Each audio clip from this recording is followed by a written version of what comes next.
Thanks for watching Mid Morning this Monday. A new report shows there are now a record number of millionaires in America. Yeah, the report says U.S. households with a net worth of $1 million or more increased by 400,000 in 2016, bringing the total number to a record 10.8 million. Also in the report, 9.4 million individuals making 1 to 5 million, 1.3 individuals making 5 to 25 million, and then just a small amount of people, 156,000.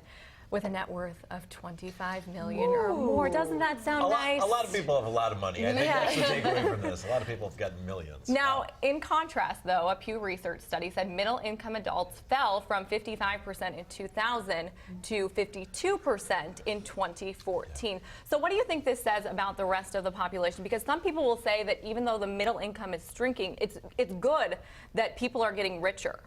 Yeah, I think you would like to see the middle class growing and the rich people growing as well. I think you'd see more millionaires and more middle class. The problem is, as we are seeing more millionaires, we're also seeing more lower income families as well. So that's the issue. Just the ends of that weight are getting heavier. Yeah, and Susan Elizabeth, when you look at this by state, California, Texas, and New York, no surprise, have the most millionaires. I was just in California, and there are a lot of people who are upset because a lot of these tech companies are creating, they're creating more jobs in California, but they're also creating these IPOs where these people are buying up a lot of real estate, and then some of those middle-income people or low-income people can't afford to live in some of those cities because of that. Yeah, it's a problem in some ways, but it's definitely common in California. It's common in New York City. I've heard multiple people say you need an income of $1 million to comfortably have 2 children in the city and live that life. And that $1 million, I mean, remember when years back it was like, whoa, and now that's common in California. It's common in New York. You're seeing that grow. I do think that this,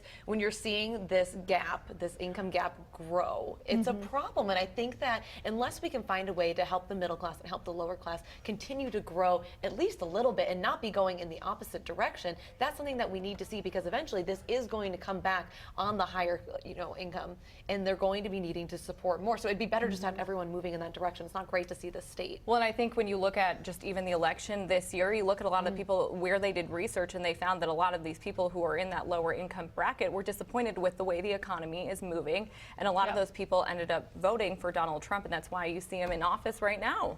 Yeah, now the pressure's on him to fulfill those campaign promises. The other thing that shocked me, I think, from this is just the definition of what the middle class is. So for a family of 4, like me, my wife, 2 kids, $144,000. You can make $144,000 as a household and still be considered middle class. Wow. When both parents working, making $70,000+. Yeah, that's a lot of money. Sounds like a lot of money, but still, that's in the middle class. Yeah, and it sounds like a lot of money, but when you have a family and you're providing for them and you're buying real estate, it's expensive. Adds up quickly.